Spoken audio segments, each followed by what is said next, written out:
Bah, en fait, la question du handicap, elle est un peu entre le normal et le pathologique. Il y a des handicaps qui ne sont pas amenés, en fait, à être soignés, on est plus là pour accompagner. Et du coup, tout ça, ça fait que le mot validisme, on a encore du mal à le regarder en face dans le système de santé.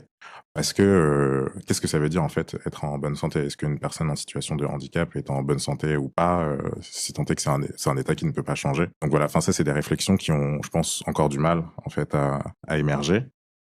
Malheureusement, elles ont du mal aussi à émerger parce que tu en parlais, la question de la parole aux concernés ou du moins la mise en avant de l'expérience vécue en santé, euh, c'est compliqué.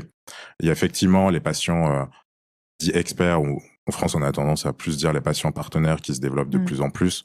Bon, c'est bien, hein, mais c'est pas ça qui va Mmh. apporter la révolution dans le système de santé. C'est plutôt, enfin, d'un point de vue populationnel et d'un point de vue de société, comment on a envie de regarder en face les questions de vulnérabilité.